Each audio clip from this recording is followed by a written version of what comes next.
All right. What's everybody? Back on the Celtics post game after their Game 4 loss to the Nets, and I know one that nobody's really happy about. You know, Game 3, there was a lot to love about Game 3, obviously, with Tatum's great performance. And, coming into tonight, at first it looked pessimistic with the news that Kemba wouldn't be playing and Robert Williams would be out. But the more I thought about it, I looked at it and I said, you know what? In Game 3, Kemba was terrible. Kemba was dreadful in Game 3. I think he had 6 points on 2 of 14 shooting or something horrible like that. It's maybe 3 of 14 shooting, something terrible. Kemba was not a non-factor. In fact, he was maybe a net negative in Game 3. And Robert Williams, he only played 6 minutes and didn't even score a single point. And as I'm drifting here for some reason. And on the other, so both of those guys really did not produce much in that game. So coming into tonight, I figured that, things, without those guys, things should have still been pretty decent. So they still should have had a decent shot to win. And I thought, hey, those guys were pretty much a non-factor. They won Game 3 without those guys, basically. So they're not going to have them in Game 4. So what? They'll still have them in Game 3. They'll still have Jason Tatum, who's obviously the most important of that entire group. They'll still have Evan Fournier. They still have Marcus Smart, and Romeo Langford had a really, really solid game. Why? I can't figure out why I'm drifting here. This is very, very odd. Anyway, I know a lot of you guys are going to want to react because I think maybe I'm unstable here. That might be why. Hold on, let me just fix the tripod leg here. Try to get things back on track. It's a little shaky too, but we'll take this. We'll take this anyway. So Jason Tatum, obviously, he put up 50 last night. I mean, this game he puts up 40 points, 7 rebounds, 5 assists, playing incredible in this game as well. It just wasn't enough when you have Kevin Durant and Kyrie Irving playing as well as they were. So there's not a lot you can do about that if you're the Celtics. And this is kind of the story of the series is you have one superstar in Jason Tatum going up against 3 superstars in Harden, Irving, and Durant. And we thought Durant and Irving did the scoring tonight, 81 points combined for those two. Ridiculous. It's like, one of those games that you saw back when Irving and LeBron were playing together and the NBA Finals, and they were putting up those crazy stat lines. I mean, that's what you're talking about. And then Harden, who we're not even really going to mention that much, 18 assists in the game. It's just when you have 3 players like that, and they're all on, which they were tonight, it's just impossible. It's impossible to do anything about that. So, you throw your hands up and you say, well, Jason Tatum had another great game. He had 40.7 rebounds and 5 assists, but what did he do? And the Celtics aren't totally, absolved from any blame here. They still had their woes, especially defensively. They didn't play as well defensively as they could have. But even when you're at your best defensively, what exactly are you supposed to do when you're going up against a Nets team with 3 All-Stars? It's just, it's ridiculous. So, they don't do super well there. Romeo, by the way, I mean, another reason for that maybe you should have felt a little optimistic was just that Romeo comes in and, I think last game he was a plus 21, which was the most on the team. So, you don't have Kemba, Romeo starting. Supposedly that's supposed to be better defensively. I mean, when you looked at their lineup tonight, and that's kind of what's most disappointing about why they were so bad defensively, their starting lineup tonight of Marcus Smart, Romeo Langford, Jason Tatum. Like, I know you'd prefer to have Robert Williams in there, but that should still be one of your better lineups defensively, especially against a Nets team where their strength is at guard and on the wing. Like, having Romeo and Smart out there as your 2 perimeter defenders, your 2 guard defenders going up against Harden and Kyrie, it shouldn't have been an advantage, Boston, but it should have helped more than it did because Kyrie went nuts. And, of course, Durant went nuts and Harden had a good game. So that's what's most disappointing about it. And the Nets got a lot of switches, too. They got Grant on Harden and quite a bit, and that wasn't helpful. That was obviously an issue. So, things weren't super great there. And, obviously, that posed problems, and that's part of why it went off. It's not all on Smart and Romeo. But you hope that lineup could have produced better defensively than they did, better defensive results, this being by far their worst defensive game of the series, and one you really needed because I was not under the illusion, and I'm sure many of you weren't under the illusion that the Celtics were going to find a way to win this series and find a way back in this series. But it felt, it's still, you still would have liked to see, well, let's see them tie it up in game 4, tie up the series 2-2, and then see what happens. It just win this one more, and it'll make things a little interesting and a little fun. We have to talk about it rather than you're down 3-1. Going back to Brooklyn, it's over at this point. It's probably over at this point. So this one game would have been nice to win and have that little conversation. You could have kept things going for a few more days, but it's kept some life. But the Nets suck it out of you, and it's just even in the early points of that game, first quarter, Celtics come out with a lead. Things are looking well. Even things are looking good. Even when Durant has 17 points in that first quarter, the Celtics held their own, and Tatum held his own, and all those guys, they came out of that first quarter with the lead. But then in the second quarter, the Nets start to pull away, and then you heard Scalabrine say it. If you were listening to the NBC broadcast, you heard Brian Scalabrine say, the Nets go on this little run, they're up 8 points or so, and then Scal says, and now Durant and Irving are checking back in. So it was like, you let the Nets get back into the game, and not just get back into the game, they were in the game the whole time, but you let the Nets build this lead when Durant and Irving were out of the game, and then those two came in, and it was just like lights out, and the game never got back into hand after that. It was pretty much all Nets from there, and that's really where the game was lost for the Celtics in that second quarter. And it's really tough for Brad Stevens, and I feel for him in this spot because it's difficult to know what to do with Jason Tatum, because Jason Tatum is your entire offense. And I kind of saw at the end of the first quarter, it seemed like Brad Stevens was trying to get him some rest even while he was on the floor. Like, okay, we're going to have Tatum just kind of spot up in the corner for a few possessions, take a few possessions off offensively to get a chance to catch his breath. And the reason we're going to do that is because we still need him on the court. We still need his gravity on the court. We don't need someone like Semi Ojeleye or someone like Grant Williams or someone else out there who the Nets can feel comfortable helping off of. And it did result in a few, like Jabari Parker driving to the basket, Peyton Pritchard, whatever else. Like, you had a few players get a couple quick layups in there where Tatum's gravity sucked Durant out of the paint when otherwise Durant would have been in there contesting shots. He might not have gotten those shots. So I saw what he was doing, and I liked it. The problem was, eventually you have to take Tatum out. Eventually you have to actually give him some rest on the bench. And then what do you do offensively from there? And that was a big problem for the Celtics. Although, I'm talking so much about offense, the big problem was defense tonight. They scored enough points. They scored plenty of points. But you need to find a way to limit the Nets a little bit. I'm not asking you to shut down Kyrie Irving, which they did last game, but I'm not even asking you to do that. I'm not asking you to shut down Kevin Durant every night. Can Durant not shoot 70%? 70%, 42 points. I understand it's difficult. To guard Kevin Durant. I'm not saying it's not. But can you hold him to 50% shooting? Like, that would be a great game. Can you hold him to just 50% shooting and like 30 points? Can you hold Kyrie Irving to 30 points, under 30 points, just under it? Like, you can't let these guys go nuts. Like, you need to limit them a little bit. I'm not asking for anything otherworldly. I'm not asking for you to have Gary Payton out there or something like that. But you can't let them go off. I mean, that's just when it gets ridiculous. I don't know what to expect from this point going into Game 5 in Brooklyn. I don't expect much. I mean, with Kemba out and Rob out, it's I don't know what their statuses were that led to the Celtics saying we're not even going to play them, because in theory, with the playoffs, I don't want anybody risking long-term injury, and I've been consistent on this. Like, if this season, they don't waste players' minutes, or if they're injured, don't risk further injury because of this season, because this is a lost season anyway. But at the same time, 2-1, Game 4 in Boston, you have a chance to make it 2-2, and they don't play. I wonder what the equation there was, because the equation very well could have been those two didn't help us last game. Robert Williams didn't record a single stat last game. Nothing. Not a field goal attempt, not a turnover, not a block, nothing. Not a point, rebound, nothing.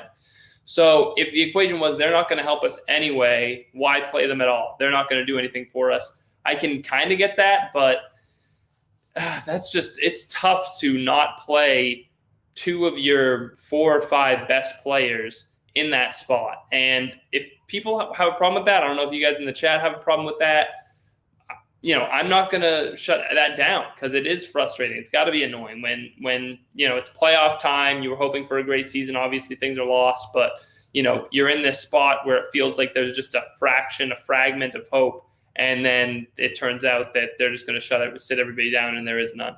I see you guys in the comments too. It's gear talking about the offense didn't even look too bad. What I was saying before. I mean, absolutely not. They put up almost 120 points tonight. And it was just, how do you, 126 points for the Celtics tonight. And some great performances outside of just Tatum. I mean, Marcus Smart was pretty good, 16 points, 6 rebounds, 9 assists. Pritchard played okay. Obviously, hit some big threes, 12 points out there. Nesmith hit some threes down the stretch that were kind of in garbage time, but we'll still give Nesmith the credit there. He played okay down the stretch there, even if it was kind of garbage time minutes. Same with Jabari Parker. Again, those minutes were, Kyrie Irving and Kevin Durant and James Harden were still out there, which they made sure to point out on the broadcast, like, why are those guys even still in the game? You're up 24, which was a little confusing, but the Nets got away with it, so whatever.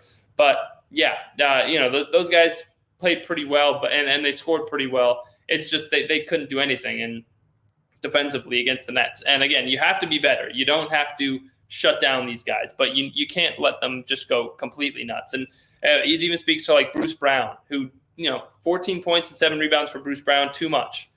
Joe Harris was kind of limited tonight with 14 points, but it is amazing that you look at the rest of the Nets entire team here. Just Joe Harris and Bruce Brown had 14. So, but if you get past their top 5, everybody else had 9 points. And I say top 5, was this top 5 for minutes tonight? Tonight I'm gonna break it down. Yeah, once you get past the Nets' 5 leaders in minutes tonight, so essentially their bench, it was basically their starting lineup. You put Bruce Brown in there over Blake Griffin because Bruce Brown played 6 more minutes than Blake Griffin in the game, and essentially everybody else that's not Durant, Irving, Harden, Joe Harris, and Bruce Brown combined to score 9 points. Nick Claxton played 8 minutes, didn't score. Tyler Johnson played 16, scored 2 points. Landry Shamet played 13, scored 5. And Blake played 18 minutes and scored 2. So 9 points combined for the rest of those Nets players. It's just, and you talk, the Nets depth isn't bad. It's just when you have 3 all-stars, 3 superstars, 3 MVP type players, you don't need everybody else. So it's crazy what they will do on offense. Nets got away way too comfortable scoring in the paint. That's true as well. They were getting a lot of easy layups, and that's kind of the impact of what we just talked about, not playing Robert Williams. So yes, Robert Williams isn't 100%. He's really struggling. He's playing through a lot of pain. You can see it when he's out there. He's in a lot of pain. But to not play him when you're in the playoffs and you know what he can do with the rim against the Nets, and you've seen it this series. You saw it in Game 1. He was incredible and playing through this same injury. And has it gotten worse? I don't know. I don't have any way of knowing that. We haven't heard that reported. It's just he's tried to continue managing it, and he's in a lot of pain and he's hurting. But if you're, like the Celtics, it's tough to say, we're just not going to play Robert Williams. We're just going to, sit him out. He's in too much pain, whatever. And then this happens, and the Nets get a ton of points in the paint, ton of points at the basket, getting layup after layup. And it's like, well, if Robert Williams is out there, that's obviously a different story. Even limited as he is, we saw what he could do limited and get all the blocks he got. So even if it's just his presence, even if you just have him on the court, maybe he can't do too much. But the Nets seeing him in the middle, depending on, how aware they are of his issues, which, they have to be a little bit. But even just his presence in there, of them looking and seeing Robert Williams, it'll give them a second of hesitation. And maybe the game goes on and they start driving a few times and they say, this guy can't get up right now. He can't get off the floor. He can't block our shots. He's not the player he usually is. That's different. But if you can at least have it's kind of like what we talked about with Jason Tatum, right? Having him on the court, just kind of standing in the corner, just to make the defenders stay honest and stay on him. And so it opens things up for other players. If you have Robert Williams on defense, maybe, the Nets don't drive once or twice when they otherwise would have. It's just a deterrent. And even if it's just kind of if he's just like what do they call those things? A paper pigeon or something like that, whatever it is, the scarecrow, whatever you want to call it. He's kind of just a fake paper tiger, I think is the saying. It's, just a kind of the fake, he's not actually going to do much once you get in there, but his presence alone and his reputation gives you pause there. All right, let's get to some of the other comments. Kemba and I score the same amount of points as I did. The difference, I get paid $0, and he didn't play, so that's kind of silly to say tonight of all nights. If you want to rag on him last night, then go ahead, but I mean, and if you want to rag on him for not playing, I guess, I said you could at the beginning of the show. So now I'm kind of going back on it. But I don't know. That's kind of silly to say. If you want to really get on Kemba for not playing, talk about Kemba not playing. Say, you think he should have played tonight. He should have played through injury. You don't care. And if that's your take, fine. But again, he didn't play that well last night. And they definitely have to look into trading Kemba in the offseason and see what they could get. I don't know that they're going to get a lot unless someone really forces their way here, unless they attach a lot of assets to Kemba. I was thinking this, and I know this is super long shot, super pipe dream, whatever you want to call it. But if Bradley Beal, and I know you guys are going to think I'm crazy right now, but if you find maybe a 3-team trade where you can send Kemba's salary somewhere else and they send salary to Washington and whatever. Okay, maybe it's the Thunder. I don't know. Some team with cap space this offseason. You send Kemba to Oklahoma City, say, and Oklahoma City absorbs his cap space or whatever, and then Washington's able to send you Bradley Beal, and you also send Oklahoma City or Washington, whoever you have to send. You send out Nesmith, you send out Pritchard, you send out every first-round pick you own for half a decade. I'm talking everything, you might even have to send out Robert Williams in that case, which I wouldn't be totally opposed to, if we're talking about Bradley Beal. So if you use Kemba's salary slot to bring in a guy like Beal, and I think for that to really work, Beal would have to go to Washington and say, I'm playing for Boston and only Boston. They would have to say, we have to work out a deal with Boston. And then, he's like Robert Williams. Games like tonight from Aaron Nesmith are helpful, where he looks pretty solid. Peyton Pritchard, I know we all love those guys, but and those guys have had good seasons, solid seasons. But those are your young trade chips right now. So throw all those guys in, whatever else you have to put in. I don't, there's not much else that's valuable on the Celtics roster right now. But your first round pick this year might be, 16th, I think it's slotted to be right now, something like that. So if you throw in the 16th pick, every pick, like I said, everything you empty the cupboard except for Brown and Tatum for Bradley Beal. And if you can do that, that's the best case scenario. I find it hard to believe they're going to be able to get something like that done.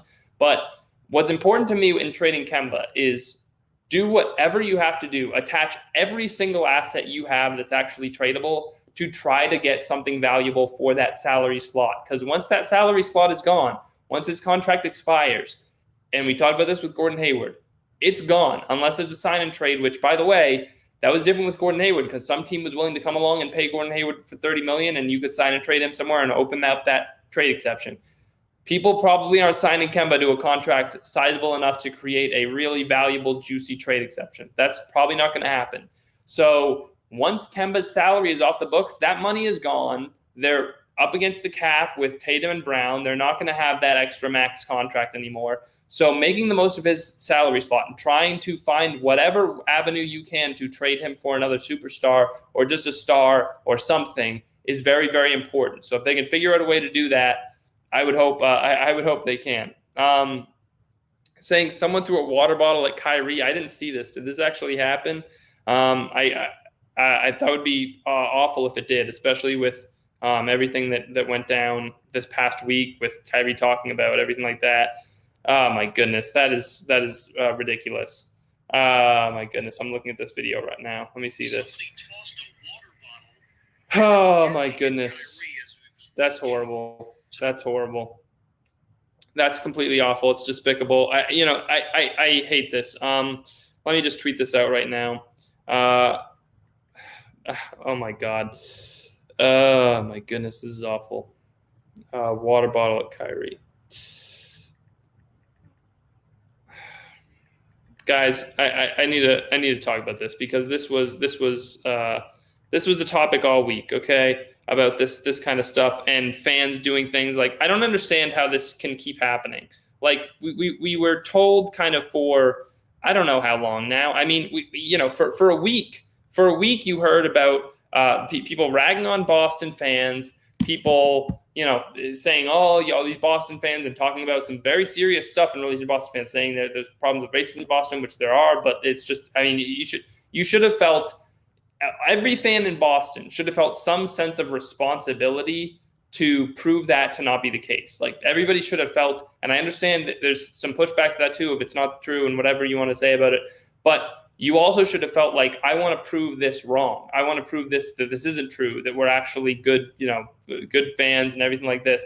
And not just that, but the incidents across the NBA with fans spitting on Trae Young, popcorn being thrown at Russell Westbrook. Why would that happen? And your inclination, anybody out there, your inclination be to imitate that after all the backlash towards those fans who did those actions. That is ridiculous. It's abhorrent. It's disgusting. I don't care if it was water bottle. I don't care if it was a single piece of popcorn. I don't care if it was styrofoam.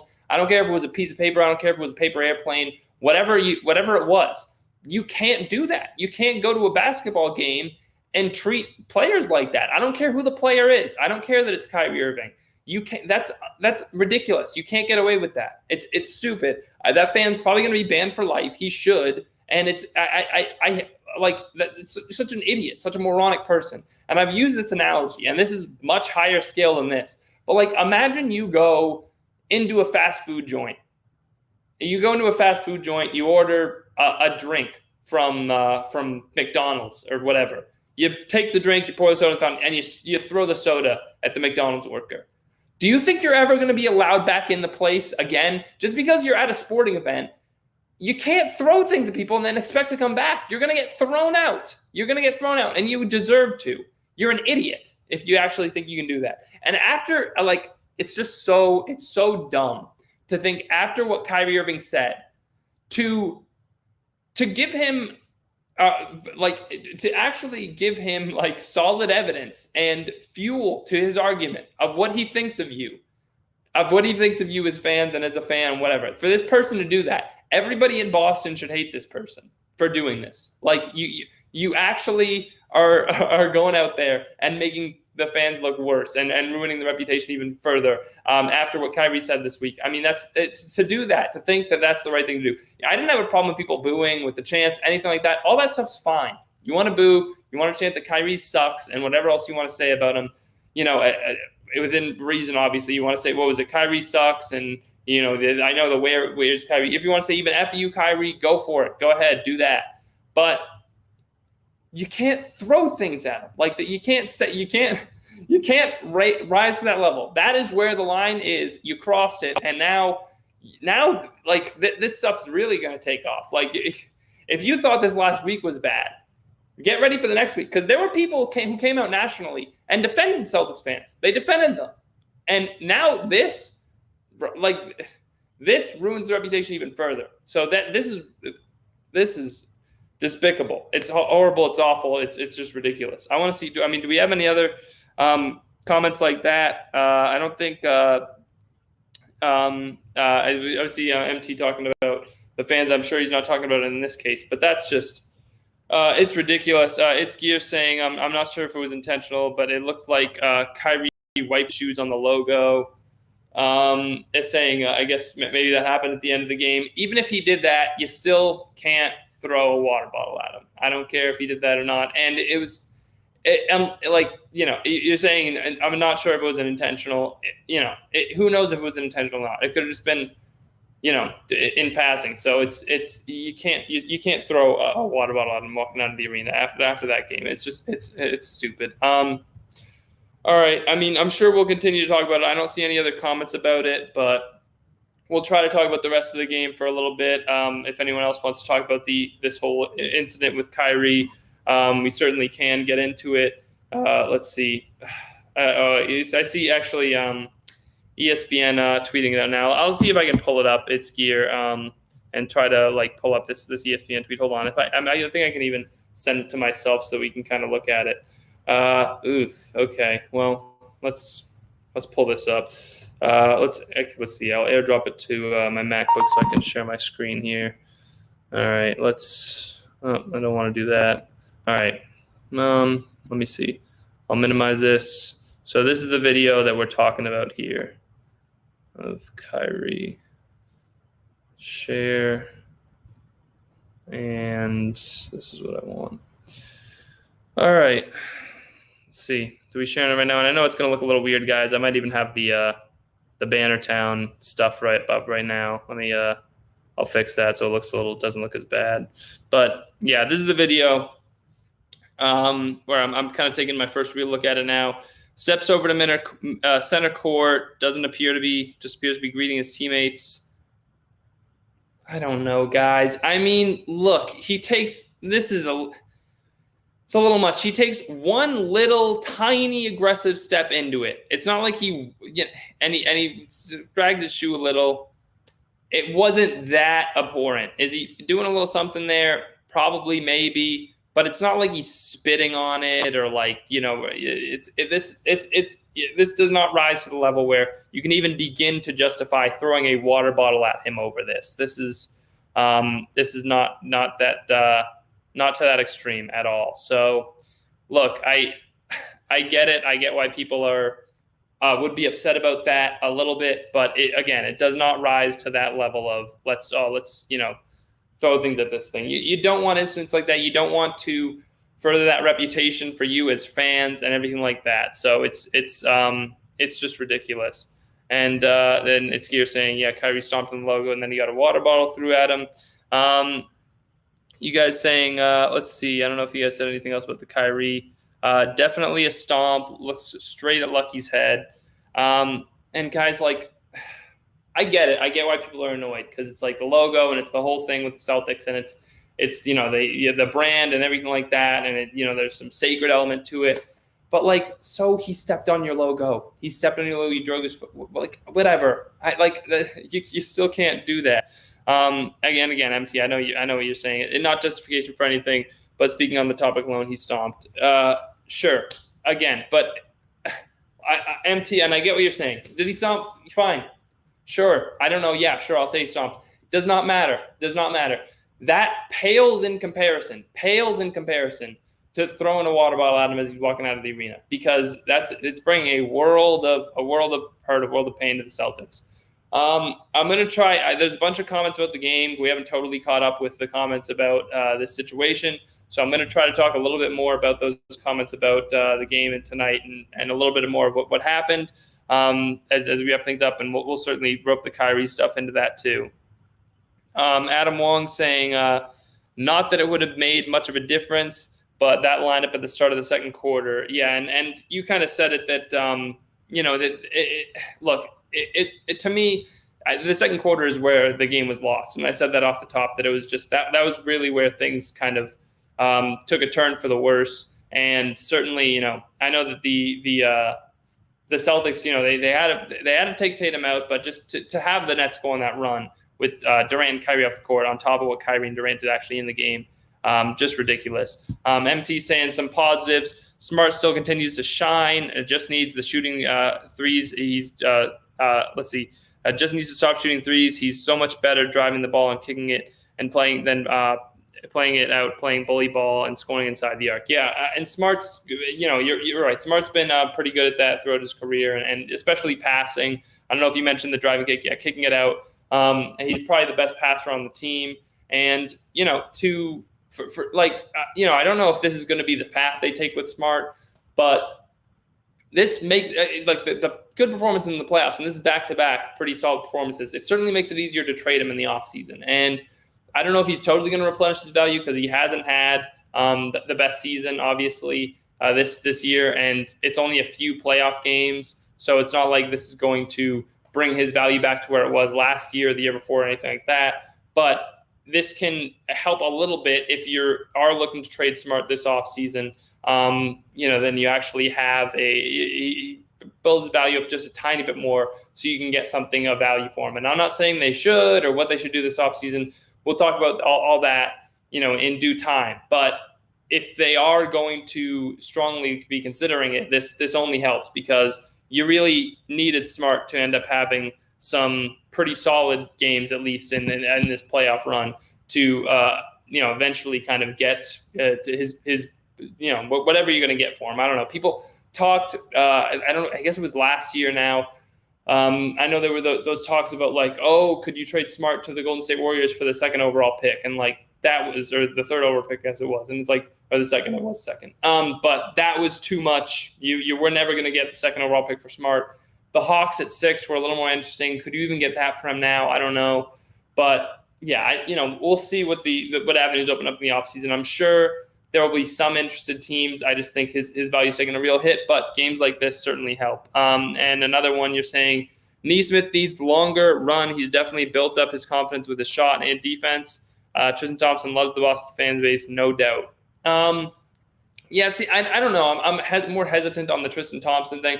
He just seems like generally kind of a rah-rah guy who's going to get behind his team no matter what. I don't think it's anything particularly about Boston. I just think he's that type of player who's going to back the city, back the team, no matter who he plays for. And the Celtics are just who he's playing for right now. I don't know that he loves Boston. He hasn't played too much in front of him, so he hasn't had that built up that relationship with Boston fans. So I don't know that he loves them as much as he's just doing that for the team to sake, which certainly isn't a bad thing either.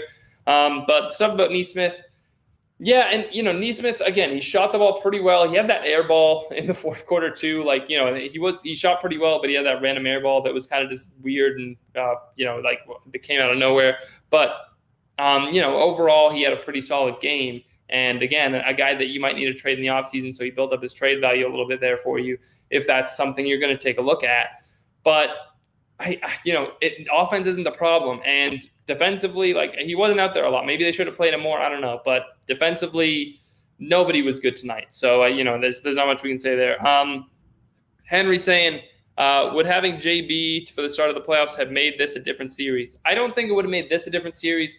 If you had JB, let's say, way back for those Miami games, maybe it is a different story. Okay, maybe all of a sudden you're talking about, you have Jaylen Brown, you get the 5 seed or the 6 seed. You probably need to get at least the 5 seed. And if that happens, then you're playing the Hawks or the Knicks. Maybe you can win a round. But when you're going up against these teams like the Nets and the Bucks, even if you were to go up against the Bucks, and we saw they just steamrolled Miami, or even the Sixers, who are steamrolling the Wizards right now. It's just it's hard this year. I as much as I would have said, you know what, with a fully healthy lineup, with a fully healthy Jaylen Brown, with a fully healthy Robert Williams, this team is still really good, really talented. I just don't think this was their year. So I'm excited for next year. I think if they bring most of the roster back, maybe they have to do some stuff with Kemba, but if they bring back Jason Tatum, Jaylen Brown, maybe Robert Williams, depending on what's available to you in a trade, if you can get a real superstar for him or something like that, if you package him with some other players, then maybe that's different. But if they bring back this team and it's fully healthy, they should be good. They should be competitive. I just think you can't just jump into a playoff series with everybody kind of battered and bruised and win, especially with the rhythm that the Sixers and Bucks and Nets have gotten into this year. So, and Abdul, I'm sure this is not negative. But yeah, I trade Kemba for a second round pick and cash considerations. I wouldn't. I still think you have to hold on to Kemba. Look, and for as much as you rag on Kemba Walker, he still has good games. It's not like he shows up every night and scores 6 points, and it's like, dog food out there. Like, and I understand that's what it's been kind of recently here. But if I'll pull up his game log right now. I mean, let me pull it up here, 2021, and get the recent. This is the end of the regular season. Okay. So here we go. I share this part of my screen now. And again, it's going to look a little funky, but that's just what we're doing right now. Chrome tab, Kemba Walker. There we go. All right. So right now, okay, this is how Kemba Walker ended the regular season. 36, 18, 33, 32, 20, 32, 26. You got a 21 in here. And I understand not all of these are great. But you got 23, 21, 23, 22. He doesn't show up every night and suck. Half the time, he's not as good as you want him to be. But the other half, he's still putting up some really, really good performances in here. So to act like is Kemba Walker more valuable than a second-round pick? Yes. A second-round pick isn't doing this for you. He's not. Cash considerations, not doing this for you. You're not getting a trade except for Kemba Walker. I don't know. I don't even want to think about that right now. The whole imaginations of a trade exception and everything like that. But let's just keep it for a second. Let's just keep it at a second-round pick. A second-round pick is not giving you, 32 here, 21 here, 25. It's not giving you 20-plus every other night, okay? A second-round pick is not averaging 19 points per game, 19.3 points per game, okay? Second-round pick isn't doing that. So, by the way, 42% shooting and 36% from three, which, by the way, pretty much his career averages. Kemba Walker, career average, 36%. No, sorry, yes, career average, 36% from three. This is probably the most annoying part. These are Kemba Walker's. I have them up here too. But here, let's just stick down here. Kemba Walker's career averages: 41.9% shooting this season, 42%.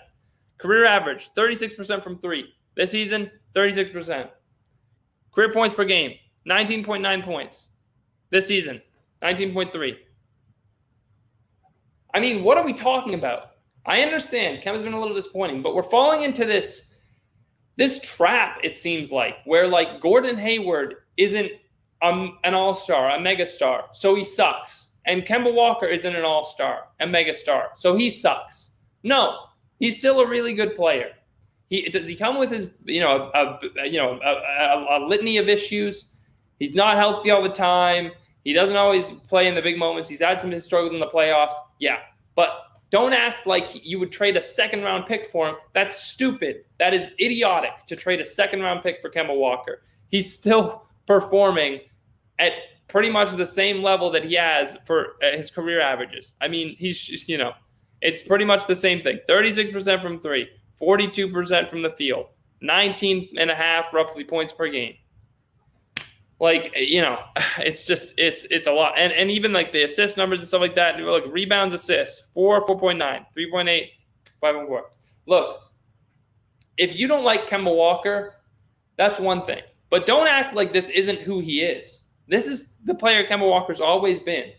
So if you have a problem with that, go ahead and say that you think Kemba Walker has sucked and he's always sucked. But it's not a this year thing. It's not Kemba with his issues now. No. This is who Kemba Walker is. And he's struggling in the playoffs. He has, for 2 straight years now, he hasn't performed in the playoffs the way you want him to. And that is a problem. That is a real problem that we can acknowledge. But can we stop acting like he's, like Peyton Pritchard's better than him, or like he's Smush Parker, or like what? Like that's not Kemba Walker.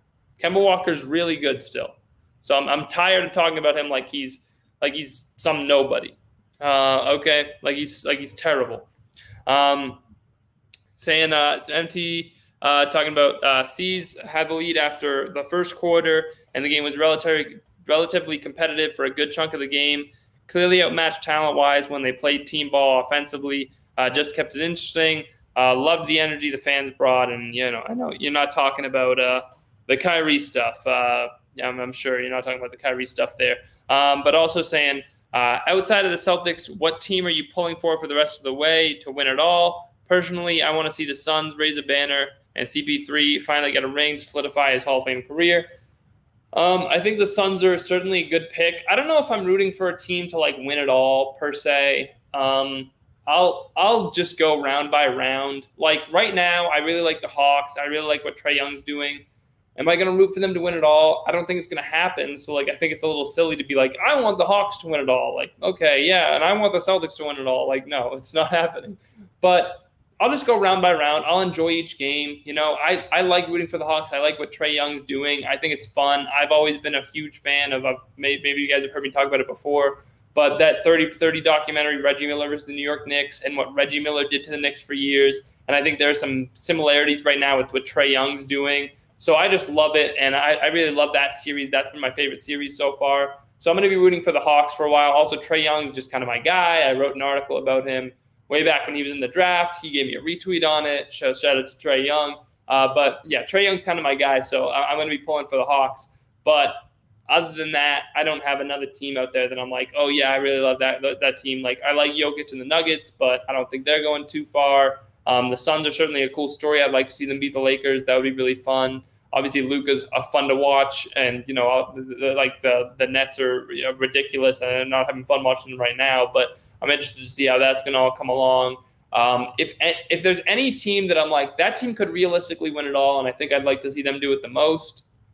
Of all those teams that I think are the most realistic, I think the Bucks would be fun to kind of see win it all. I think that they've not been super dominant this season. I'd like to see Giannis win one in Milwaukee.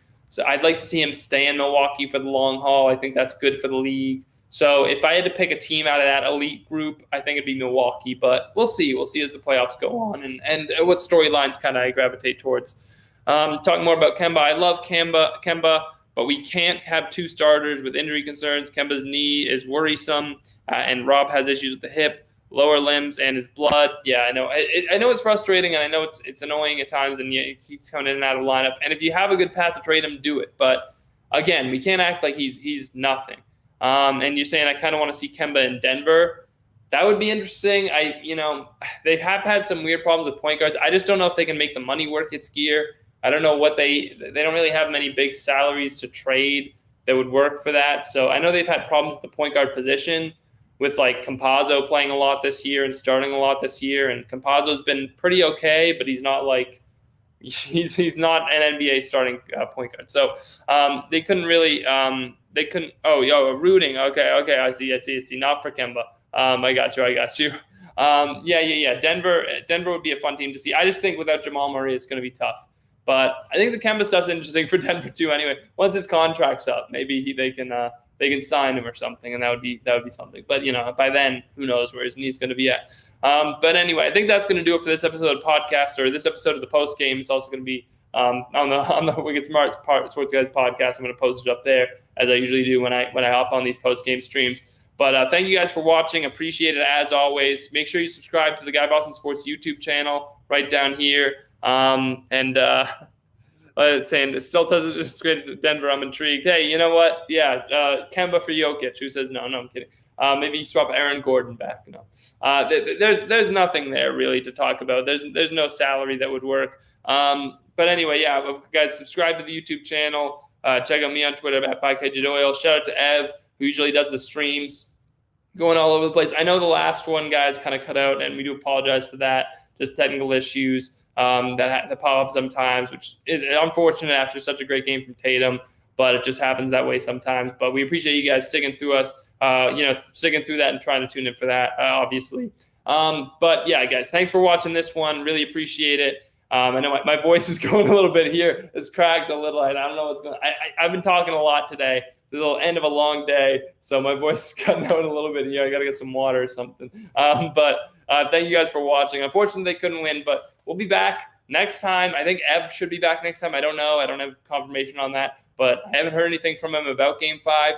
So I think he should be back for the next one, and it might be the last game, the last post-game show of the season. Very well could be. So I'm sure Ev will have something special for that. I'm sure, and if this, I should probably say too, as I'm kind of wrapping up things here, because I've done a handful of these, maybe 5 to 10 this season. I've lost track, probably 5, somewhere between 5 to 10 probably. So I'm sure Ev will have a huge thank you to you guys when he does his. But if this is the last post-game show I'm going to do for this season, I'd like to thank you guys as well for building up this YouTube channel. Really this year, we've kind of gone hard after building the YouTube channel up to be a lot bigger, to be a lot better, and to really build the Guy Boston Sports YouTube channel. We've had the Twitter for a while, and that's done really well. And I'm super proud of where that is now. And, the fact that really we just get 1,000 likes on a tweet pretty much daily, it seems like now, or close to it, which is just mind-boggling to me. Like, even a year ago, and, we started this whole thing, almost 5 years ago now, but even a year ago, to get 1,000 likes on a tweet was like party time. And now I get it, and it's like, yeah, 1,000 likes, whatever. It's, it happens pretty often now, and it's crazy. But so I should thank you guys on multiple levels. But so I guess just thank you guys for everything, for helping us build up the Twitter, the YouTube.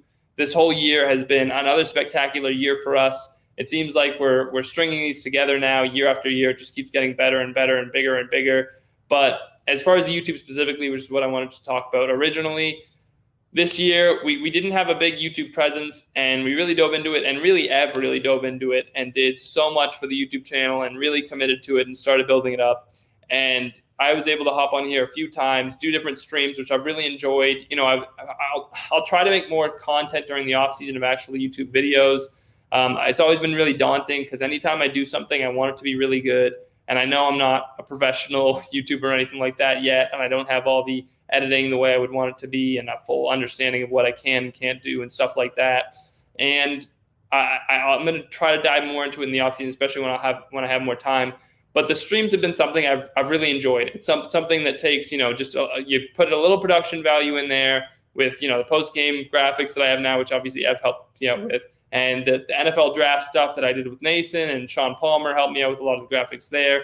And a lot of the different streams, doing the pregame streams, obviously, with Jack and Sam and Tim, and doing those all year, which I've done a lot more in the post games. I said I did the post games 5 to 10 times. I've probably done the pre games 10 to 25, maybe 30 times, some high number. I don't know what it is, but I've done that a ton, and it's been really awesome to see the growth of the YouTube channel this year, and to see that kind of hard work from Ev and from everybody else really pay off.